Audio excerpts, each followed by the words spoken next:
Grazie all'Istituto, grazie al suo segretario accademico, l'amico Gerardo Ortalli, per questo invito così gradito. Il titolo, Il patrimonio in pericolo, mi aveva spinto in un primo momento a parlare ancora una volta, a denunciare le singole rovine del patrimonio. Avrei potuto parlare a proposito di sicurezza della biblioteca dei Girolamini, saccheggiata a Napoli dal suo direttore, consigliere di 2 ministri dei beni culturali italiani. Avrei potuto parlare del chiostro di Monreale a Palermo, dove spariscono i capitelli del chiostro. Avrei potuto parlare di Firenze, dove il sindaco trafora Vasari alla ricerca di un Leonardo inesistente in un esperimento di eugenetica dell'arte. O di Venezia, dove la torre di Cardin minaccia di ricordarci da vicino certe soluzioni del Libano, ispirate a una omologazione mondiale priva di identità, che tende a ridurre gli abitanti del luogo a un'unica classe sociale di inservienti dei ricchi abitanti della torre, perché questo è il progetto. O naturalmente dell'Aquila, dove dopo la fase eroica di cui si è parlato stamani, dove abbiamo visto i nostri pompieri, il volto migliore della protezione civile, purtroppo le cose sono andate molto diversamente. L'Aquila è distrutta da 4 anni, i cittadini sono stati deportati in città, in non città, nelle cosiddette new town di cemento che distruggono il territorio intorno alla città. Recentemente sono partiti, finito il commissariamento nefasto ispirato alla protezione civile, sono partiti i primi 23 cantieri. Di questo passo, per riavere l'Aquila ci vorranno 20 anni e avremo una generazione cresciuta fuori da una città. Questa è l'Aquila oggi. Il 5 maggio in 1000 storici dell'arte ci siamo riuniti all'Aquila. Il giorno dopo abbiamo visto l'Aquila, c'era con noi anche il nuovo ministro dei beni culturali che ha voluto ascoltare all'inizio del suo mandato con un segno molto importante, a cui speriamo seguano dei fatti. Il giorno dopo il sindaco dell'Aquila, che pure aveva cercato di difendere la ricostruzione, ha restituito la fascia tricolore al Presidente della Repubblica e ha ammainato la bandiera sul centro distrutto dell'Aquila. L'Aquila allo Stato non c'è da 4 anni. Oppure avrei potuto dire quello che ho provato a dire sul giornale, un giornale di oggi, sul Fatto Quotidiano. Il Presidente del Consiglio promette che non farà ulteriori tagli, ma anche se non farà ulteriori tagli e non ripristinerà i fondi del Ministero, il patrimonio è condannato. Il bilancio del Ministero dei Beni Culturali è stato dimezzato nel 2008 da 3 miliardi a 1,5 miliardi e ora l'anno prossimo saremo a un singolo miliardo di euro. Per fare un esempio, l'Unione Europea dà ora 100 milioni per Pompei, 1/10 dell'intero bilancio italiano del patrimonio. Il patrimonio italiano non sono 10 Pompei, sono 10.000 Pompei. Ma ho pensato che invece, visto il pubblico di giovani francesi, fosse più sensato provare ad andare al cuore del problema e spiegare perché nella tradizione italiana è vitale conservare il patrimonio. A che cosa serve il patrimonio in Italia? Leggerò anche per facilitare la traduzione. È già stato citato oggi l'articolo 9 della Costituzione della Repubblica Italiana, che voglio rileggere. La Repubblica promuove lo sviluppo della cultura e la ricerca scientifica e tecnica, tutela il paesaggio e il patrimonio storico e artistico della nazione. Non è per nulla ovvio che una Costituzione moderna metta tra i propri principi fondamentali, cioè nelle norme che fissano solennemente, enunciano l'identità stessa dello Stato, il patrimonio storico e artistico. Quella italiana è stata la prima, per lungo tempo l'unica a farlo. Fin dall'epoca classica, la dimensione monumentale dell'arte figurativa è stata funzionale alla rappresentazione, legittimazione, celebrazione del potere, come ci siamo detti anche oggi. Se l'inclusione della tutela tra i compiti della Repubblica è di fatto la costituzionalizzazione delle leggi degli antichi stati italiani, soprattutto di quelli del Regno d'Italia, culminati nelle 2 leggi del 1939, la sua collocazione tra i principi fondamentali del nuovo Stato rappresenta un salto di qualità per cui non esistono precedenti. L'articolo 9 va inteso come una conseguenza diretta dell'articolo 1, per cui l'Italia è una repubblica democratica fondata sul lavoro. La sovranità appartiene al popolo. Il concetto di sovranità popolare, come ben sapete, nato nella Francia rivoluzionaria, si correda nell'Italia del secondo dopoguerra di questo corollario peculiarissimo. Se la sovranità appartiene al popolo, allora anche il patrimonio storico e artistico appartiene al popolo. E la Repubblica tutela il patrimonio innanzitutto per rappresentare e celebrare il nuovo sovrano, a cui il patrimonio ora appartiene, il popolo. Con l'articolo 9 della Carta, il patrimonio storico e artistico della nazione cambia funzione. Dopo secoli in cui ha rappresentato il dominio dei sovrani, ora esso rappresenta visibilmente la sovranità dei cittadini. Dopo una troppo lunga stagione in cui l'articolo 9 è apparso ai giuristi come un'elegante astrazione, più culturale che normativa, oggi un'intera giurisprudenza si fonda sul carattere precettivo di queste poche parole, su cui dunque si sono concentrate molte interpretazioni. Uno dei nodi principali dell'ermeneutica del secondo comma riguarda i significati esatti di repubblica e di nazione. La repubblica dell'articolo 9, ci si è chiesti, è lo Stato persona, cioè lo Stato apparato centrale, o è lo Stato ordinamento, cioè tutto il sistema dello Stato, comprese le autonomie locali? Questa domanda divenne molto importante con l'istituzione delle regioni in Italia, le quali regioni presero a dotarsi di statuti che rivendicavano tra i propri obiettivi anche la tutela delle rispettive porzioni di paesaggio e di patrimonio. La via di fatto praticata per risolvere l'apparente dilemma costituzionale è stato lo smantellamento del concetto stesso di tutela. Grazie a cavalli di Troia come la valorizzazione malintesa, non intesa come diceva Antonio Padoa-Schioppa, la fruizione, la gestione, sono state abbattute le mura del plurisecolare istituto della tutela pubblica, per appaltarne le spoglie a diverse amministrazioni. Le molte resistenze della Corte Costituzionale sono state alla fine vinte quando l'incostituzionalità è stata per così dire costituzionalizzata, con la riforma del titolo V, approvato nel 2001, sotto la pressione dell'assedio secessionista della Lega, che è un partito italiano che, con più forza un tempo, con minor forza ora, aveva nel suo programma la secessione del nord dall'Italia. Programma velleitario, ma che ha generato culturalmente una serie di grossi problemi. Tutto il tormentato iter dell'articolo 9, che è possibile ricostruire storicamente, lo è stato fatto e si farà ancora, dimostra che l'intenzione dei costituenti fu invece quella di salvaguardare l'unità della tutela sul piano nazionale. Ma anche il riferimento dell'articolo 9 alla nazione è stato considerato addirittura, cito un giurista, un'improprietà terminologica, una svista del costituente. Se ne è insinuato un debito con la retorica fascista o viceversa se ne è predetto un rapido tramonto a causa dell'integrazione europea. È bene però rammentare che i primi 12 articoli della Costituzione dichiarano i principi su cui si fonda la neonata Repubblica Italiana.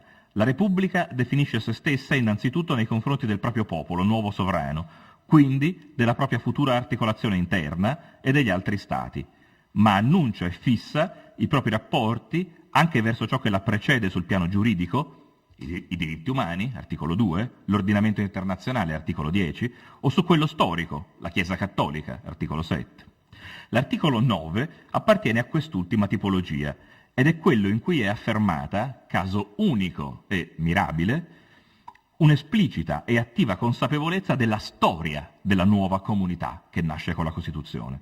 L'articolo 9 è contraddistinto dalla anafora che segna tutto il blocco iniziale dei principi fondamentali, che parlano sempre della Repubblica. La Repubblica dell'articolo 9 non è diversa, dunque non è meno Stato-persona, da quella dell'articolo 1 o da quella del 12, che stabilisce la bandiera della Repubblica. Che cosa fa la Repubblica dell'articolo 9? Fa qualcosa di profondissimo e di singolarmente negletto dall'esegesi costituzionale. Nel momento in cui nasce e prima di proiettarsi nel futuro, la Repubblica prende su di sé la storia della nazione e si impegna a proteggerla. Un concetto che appariva ancora più esplicito nel primo comma dell'articolo, così come fu approvato dall'Assemblea Costituente il 30 aprile del 47, che diceva così: il patrimonio storico e artistico della nazione è sotto la tutela della Repubblica. La Repubblica riconosce esplicitamente e solennemente la precedenza dell'esistenza della nazione italiana, iscrivendo nella Carta fondamentale la vicenda nazionale preunitaria. E lo fa attraverso che cosa?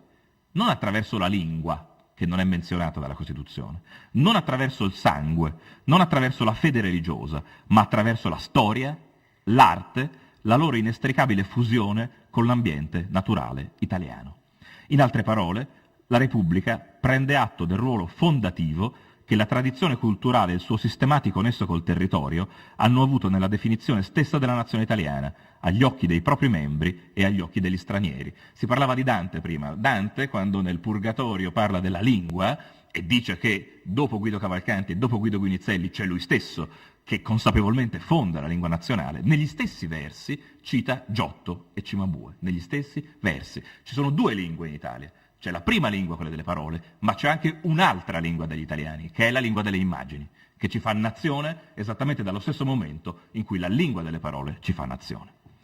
Fondamento visibile e riconosciuto della nazione, dunque della sua unità, garantita dagli articoli 5 e 87, nonostante qualunque lega, il patrimonio storico e artistico non può essere diviso in base a sottoappartenenze locali, religiose o proprietarie. La Repubblica tutela non solo il patrimonio in sé, ma la sua appartenenza alla nazione. Ogni cittadino, membro della nazione e sovrano, è così proprietario dell'intero patrimonio nazionale senza altre limitazioni.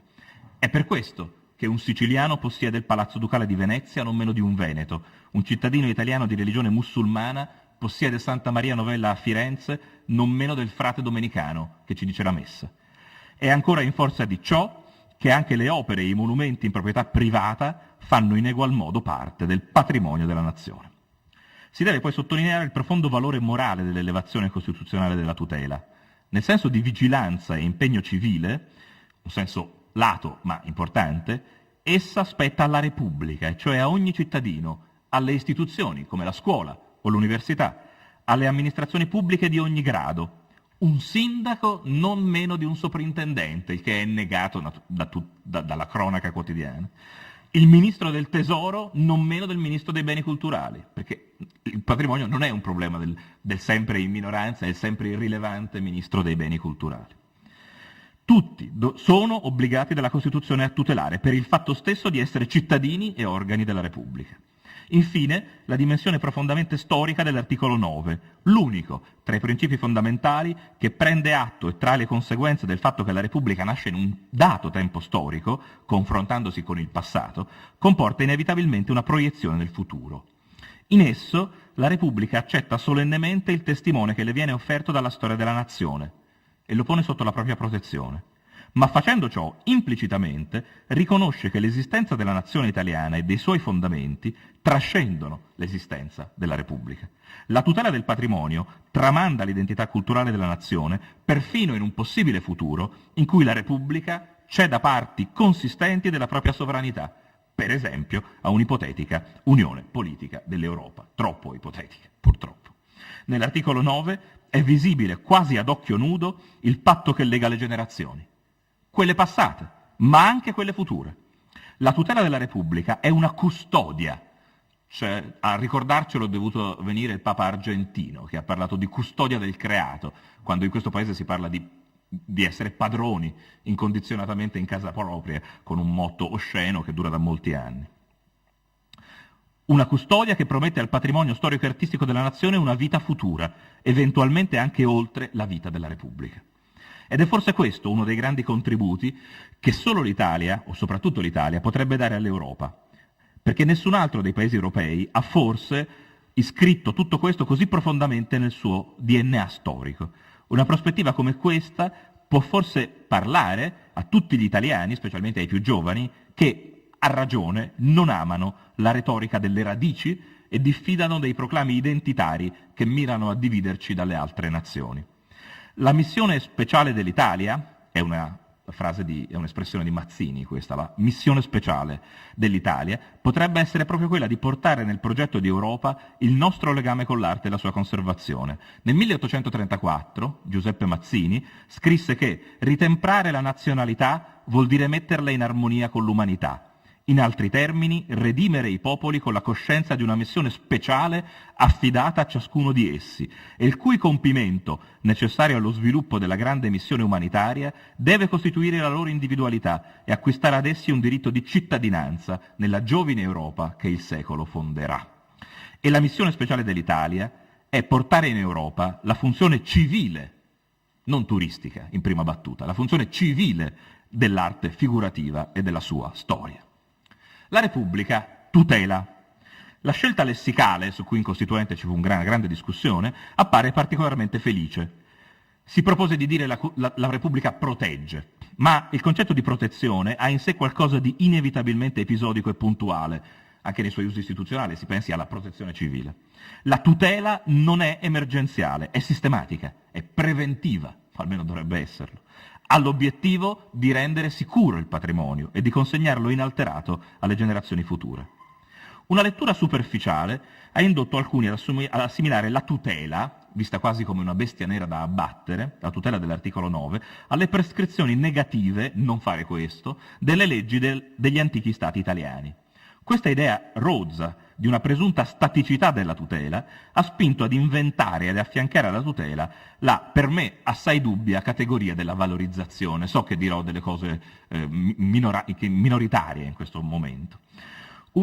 Nacque la sciagurata dottrina dei giacimenti culturali, l'arte come il petrolio d'Italia, come una miniera, naturalmente come un giacimento non rinnovabile, nella metafora c'è anche questo, e che per dare energia deve bruciare, il petrolio. Quando nacque, Giovanni Previtali disse: il treno della mercificazione dei beni culturali è partito. Profezia azzeccatissima, eravamo nel 1985. Questo treno ha travolto la stessa Costituzione. Il titolo quinto, novellato del 2001, conferisce dignità costituzionale alla valorizzazione, articolo 117, pur sottoordinandola alla tutela. Un simile disgraziato approdo ha legittimato e fatto crescere a dismisura una tendenza già presente nell'ordinamento, quella della scissione tra tutela e gestione del patrimonio culturale, una schizofrenia, così l'ha definita tra gli altri Salvatore Settis, paralizzante e gravida di rischi. L'epocale rivoluzione dell'articolo 9, lungi dall'essere solo simbolica, ha una urgentissima ricaduta pratica sul governo del patrimonio. Dopo il 48, oltre al loro significato e alla loro funzione originaria, significato originario e funzione che gli storici dell'arte, chi fa il mio mestiere, si sforza di recuperare per rendere più pieni la comprensione e il godimento di quest'arte, e oltre al significato culturale attualizzato e contemporaneo, le opere d'arte del passato che compongono il patrimonio artistico della nazione italiana hanno acquistato un ulteriore significato, un significato che vorrei chiamare repubblicano. Gli storici dell'arte sono i primi a non aver compreso fino in fondo la portata di questa svolta. Troppo spesso si sente, per esempio, affermare che in fondo le opere d'arte del passato sono nate nel circuito del mercato, per il lusso di pochi, e che quindi non c'è nulla di male nel sottoporle di nuovo alle leggi del marketing o a farne vettori e strumenti di diseguaglianza sociale. Affermazioni come queste non solo sono drammaticamente prive di senso storico, un antistorico storicismo, direbbe Cederna, avrebbe detto Antonio Cederna, ma mostrano di ignorare radicalmente il nuovo ruolo repubblicano, civile, democratico che il patrimonio ha assunto con la Costituzione, uscendo per sempre dal circuito economico e diventando come la scuola un organo costituzionale, così diceva Piero Calamandrei, un padre costituente italiano. I valori ultimi, la stella polare che dovrebbe orientare la gestione dei cosiddetti beni culturali, a cominciare dal Ministero che li dovrebbe governare, sono dunque quelli dell'articolo 9 e degli altri articoli che enunciano i principi fondamentali della Repubblica, per esempio il 3 sulla rimozione degli ostacoli all'eguaglianza tra i cittadini e il pieno sviluppo della persona umana. Il governo repubblicano del patrimonio dovrebbe rendere manifesta la sovranità popolare, rappresentare l'unità nazionale, mirare alla costruzione dell'eguaglianza, nel rispetto della laicità dello Stato. Anche le opere d'arte sacre e religiose hanno ora un significato repubblicano, senza nulla togliere al loro valore religioso. E come lo dovrebbero fare? Attraverso la creazione di conoscenza, attraverso la ricerca e nel rigoroso rispetto della tutela, del primato della tutela. Tra questi altissimi valori, il valore chiave è forse quello della conoscenza. La lettura complessiva dell'articolo 9 indica che l'aumento della cultura attraverso la ricerca scientifica è il nuovo e principale fine del patrimonio storico e artistico costituzionalizzato. È per questo che il governo del patrimonio non può essere sottoposto all'autorità politica e alla ricerca del consenso, ma deve essere affidato alla comunità della conoscenza. Quando si istituì il Ministero per i Beni Culturali si ebbe ben chiaro questo fine, tanto che si considerò, per esempio da parte di Massimo Severo Giannini, la possibilità di creare un'agenzia, un'ipotesi che fu scartata, perché ci voleva un ministro del patrimonio al tavolo del Consiglio dei Ministri, con risultati drammatici comunque, ma almeno forse sarebbe stato ancora meno considerato. E si sottolineò che il responsabile di quel ministero, lo dice proprio Giannini, avrebbe dovuto essere idealmente sempre un tecnico, mai un politico. Gli ultimi decenni, al contrario, hanno visto una pianificata distruzione del sistema della tutela, il mancato turnover, il taglio esponenziale dei fondi, la delegittimazione culturale, sociale e politica hanno messo in ginocchio, emarginato o corrotto una grande parte delle soprintendenze italiane. Così facendo si sono dolosamente umiliate le ragioni della conoscenza, asservendo il patrimonio ad altri fini, quelli della politica nazionale, del potere degli enti locali e ancora più spesso quelli del mercato nelle sue forme più varie. Non per caso, oggi, da destra e da sinistra in Italia, la Lega nel programma elettorale delle elezioni in Lombardia, Matteo Renzi a Firenze, chiedono esplicitamente l'abolizione delle sovrintendenze come programma politico, un punto esplicito, aboliamo le soprintendenze e devolviamo la tutela agli enti locali.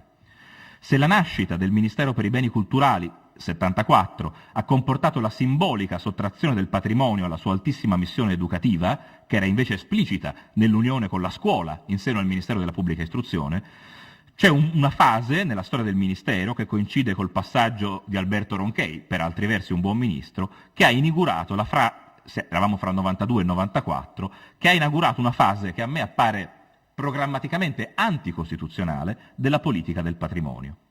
L'azione di Ronchey e poi di tutti i suoi successori è stata guidata da un micidiale cocktail ideologico nel quale erano mescolati, in percentuali variabili a seconda dei vari ministri, tre principali ingredienti. La dottrina del petrolio, il patrimonio come petrolio d'Italia, secondo la quale il patrimonio si deve mantenere da solo o addirittura produrre reddito.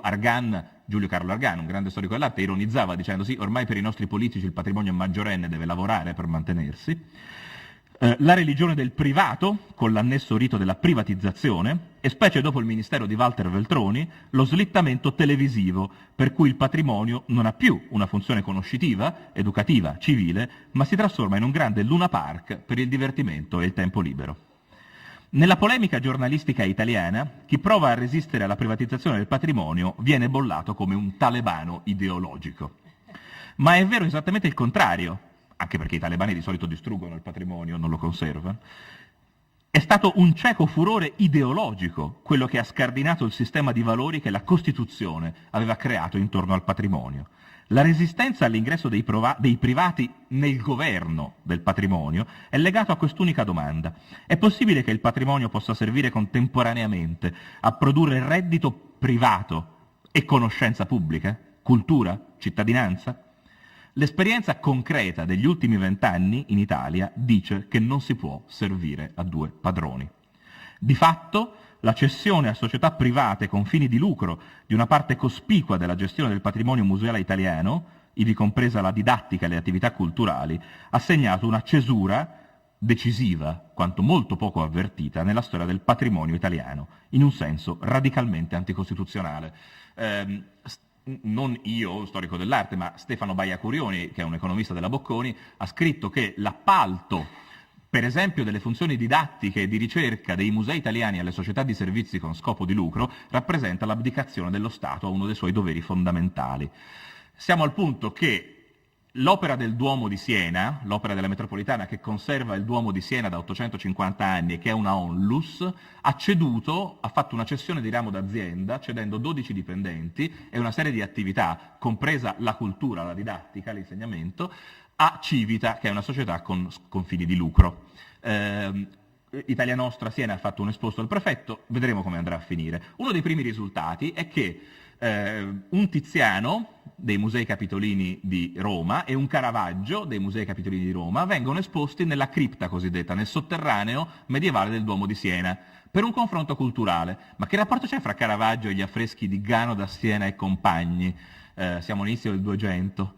Non c'è nessun rapporto evidentemente culturale, e è anche rischioso portare un Caravaggio in un sotterraneo medievale, ma i musei capitolini sono amministrati da Zetema, che è un ramo di Civita sostanzialmente, e quindi fra diverse branche di una stessa corporation si possono prestare del materiale. Qual è il risultato in termini di conoscenza che vorrebbe la Costituzione? Qual è? Nessuno. C'è una specie di, come dire, lobotomia collettiva in nome di un reddito nemmeno pubblico, privato. E su questo credo che si debba riflettere molto. La corruzione del sistema è così avanzata da aver eradicato anche la stessa consapevolezza della funzione conoscitiva del patrimonio. I prestiti delle opere pubbliche a iniziative che producono reddito privato non sono più decisi, nemmeno formalmente, in base al valore scientifico e divulgativo di quelle iniziative. Com'è possibile che la macchina milionaria di mostre trash, ben note qui nel nord-est, dai titoli trasparentemente barbarici come Gli impressionisti e la neve o Raffaello verso Picasso, qualcuno dovrebbe spiegare cosa vuol dire Raffaello verso Picasso, si alimenti da anni con opere pubbliche senza produrre alcun profitto in termini di coscienza, cultura, ricerca, e se è per questo nemmeno in termini economici per il pubblico, ma solo lucrando profitto privato. La mostra di Tiziano, una mostra, secondo me, da storico dell'arte, sgangherata e inutile delle scuderie del Quirinale, tra i vari danni che ha prodotto che, per lo stesso gioco di prima, la Medusa attribuita a Bernini, secondo me non è Bernini, dei Musei Capitolini, è stata esposta in una mostra ad Ancona, una mostra intorno alla leggenda degli amori di Bernini e soprattutto degli odori. Medusa è circondata da una cortina di odori e di profumi che vogliono risvegliare nel visitatore le emozioni. E è per questo che gli italiani con le loro tasse mantengono i Musei Capitolini, mi chiedo io, e credo che ce lo dovremmo chiedere tutti.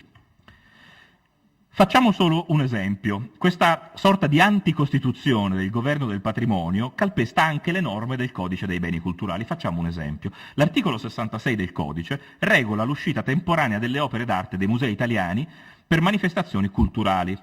Esso stabilisce che può essere autorizzata l'uscita temporanea dal territorio della Repubblica delle cose o dei beni culturali per manifestazioni, mostre o esposizioni d'arte di alto interesse culturale, sempre che ne siano garantite l'integrità e la sicurezza. Questo articolo rende, secondo me, ma per averlo detto sono stato querelato dal Ministero dei Beni Culturali, anche se il Ministero dell'Istruzione mi paga come professore universitario per elaborare un sapere critico, e bisognerà mettersi d'accordo fra ministeri, secondo me questo articolo rende illegittime le centinaia di mostre organizzate dallo stesso Ministero per promuovere il brand Italia all'estero. Manifestazione dal valore culturale assolutamente nullo, non c'è nemmeno il comitato scientifico in queste mostre.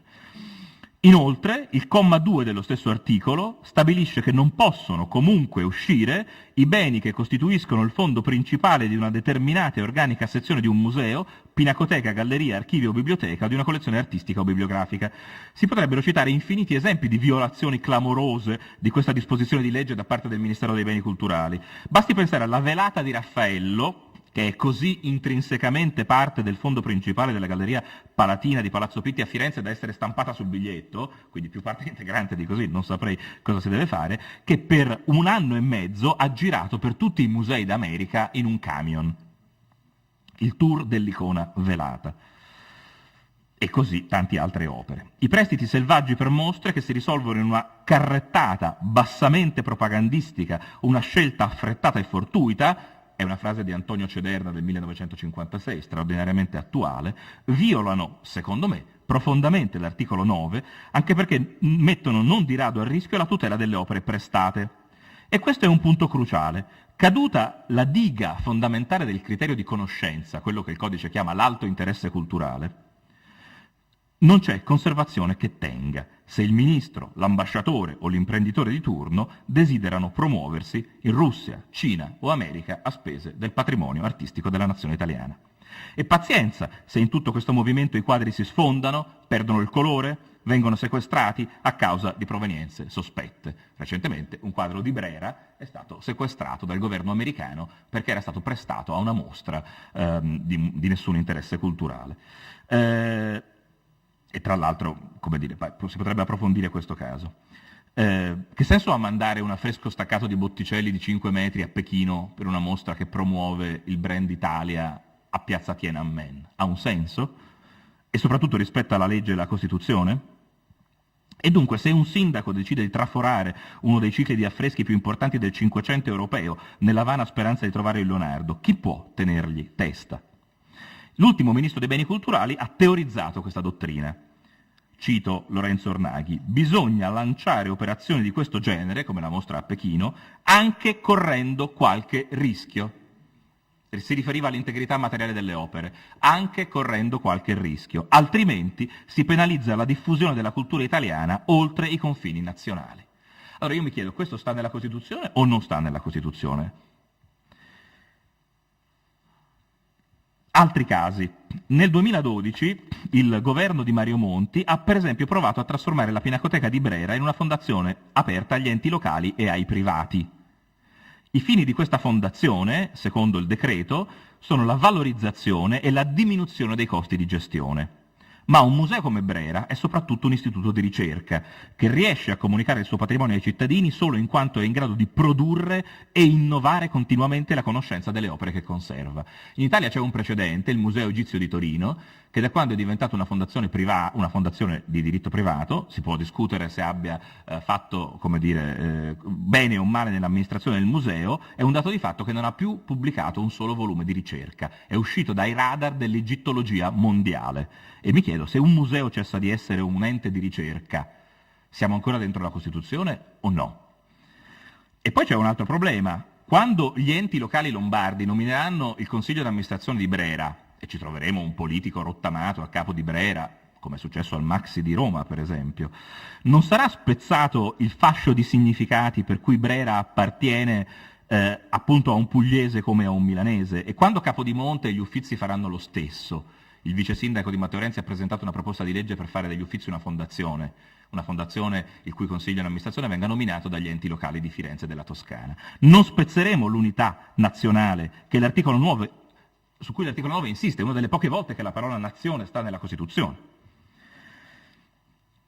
E quando per diminuire i costi di gestione affitteremo, come si fa all'Egizio, il museo per eventi privati, cosa che peraltro si fa già, per esempio agli Uffizi, che sono diventati recentemente una location di sfilate di mode seguite da banchetti VIP definiti dalla stampa esclusivi.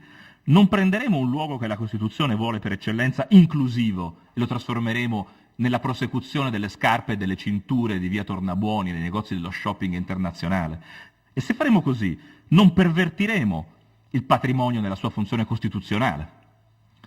Io credo che la tutela materiale del patrimonio sia fondamentale, se ne parla molto, ma credo che sia importante anche cominciare a porsi il problema della tutela morale del patrimonio, cioè della tutela della sua funzione costituzionale. È giusto o è sbagliato che un imprenditore di scarpe come Diego Della Valle faccia una donazione per restaurare il Colosseo, ma pretenda in cambio di costruire in un'area vincolata un edificio per vendere il merchandising? Si dice è pro tempore, durerà solo 99 anni. È giusto o sbagliato che possa usare il brand, cioè l'immagine del Colosseo, quello che nelle allegorie dell'Italia nel Medioevo e nel Rinascimento stava sulla testa dell'Italia al posto della corona civica, sulle sue scarpe? È costituzionale o no? L'Italia, ricordo, è il paese che dopo la Turchia e il Messico ha la più grande evasione fiscale dell'Occidente, del mondo, 150 miliardi l'anno. Con il 5% dell'evasione fiscale potremmo mantenere il patrimonio e restaurare il Colosseo senza venderne il brand a un imprenditore. Ma questo naturalmente coinvolge altri ragionamenti. Credo di essere vicino alla conclusione. Allora, si ripete spesso che la conoscenza è la premessa e la condizione della tutela. Per la traduzione simultanea siamo a pagina 10. Ma io credo che si debba soprattutto dire che la tutela è la premessa e la condizione per la conoscenza, la quale è il vero fine della conservazione del patrimonio. Il patrimonio produce conoscenza scientifica, conoscenza diffusa e quindi cittadinanza, eguaglianza e crescita democratica. Per questo la storia dell'arte è un organo costituzionale, perché senza di essa i cittadini non possono esercitare fino in fondo la loro sovranità, non hanno coscienza intera della propria nazione. In Italia ormai è abbastanza chiaro, soprattutto per merito di Salvatore Settis, che la tutela del paesaggio è legata a doppio filo ai diritti fondamentali della persona, come per esempio la salute fisica e mentale. Io credo che una simile consapevolezza per il patrimonio vada ancora raggiunta. È sacrosanto voler difendere Pompei, Michelangelo o la Pinacoteca di Brera perché sono belli, o anche perché rappresentano la nostra memoria collettiva, ma forse è più importante far comprendere che il vero motivo per cui la Costituzione li tutela e per cui gli italiani li mantengono con le loro tasse è che essi sono una scuola di cittadinanza, uno strumento di liberazione culturale, un mezzo per costruire l'eguaglianza in tutte le sue accezioni. Ciò che in Italia non si è mai molto capito, nemmeno a sinistra, è che il Ministero per i beni culturali non è un ministero della burocrazia, o della spesa, è un Ministero dei diritti della persona, come il Ministero della Salute, esattamente nello stesso modo. Naturalmente per far questo occorre che alla valorizzazione economica si sostituisca una vera apertura del patrimonio. Gli storici dell'arte, come me, devono fare la loro parte. Roberto Longhi, un grande storico dell'arte italiano, dopo il bombardamento di Genova nel 1944, scrisse che di fronte alle rovine di Genova si doveva aprire un interminabile esame di coscienza degli storici dell'arte. Diceva Longhi, se noi avessimo saputo spiegare agli italiani perché anche il centro di Genova andava conservato, forse avremmo avuto Genova città aperta.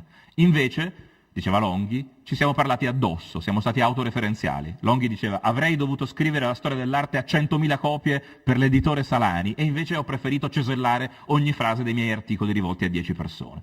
Io credo che da questo punto di vista la conoscenza deve implicare un nuovo, più stretto cortocircuito fra la ricerca scientifica e la cittadinanza diffusa. Questa è la sfida.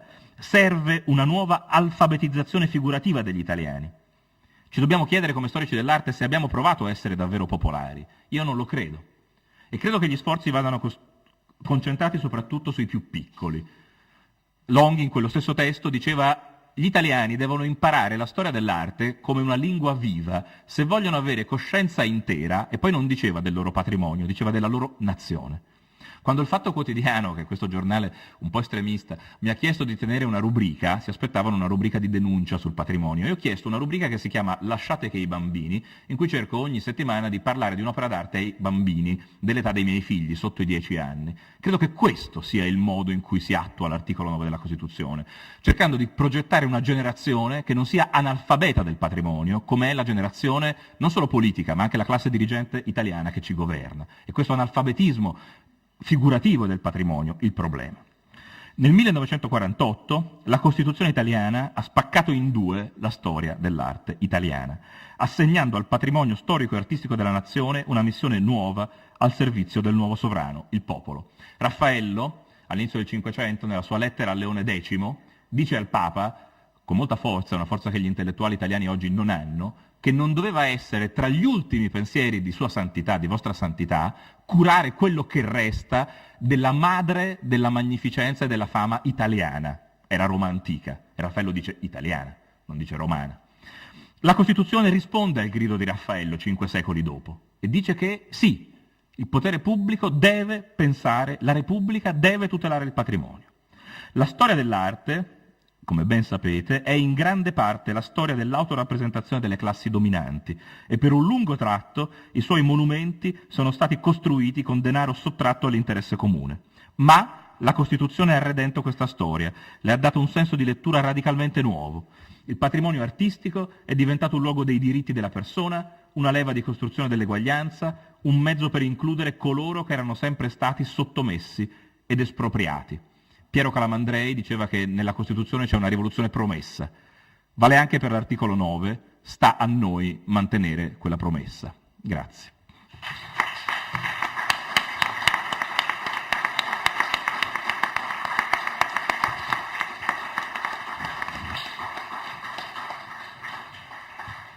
Grazie per questo vivace, brillantissimo intervento che per certi versi anche questo ci rattrista un po'.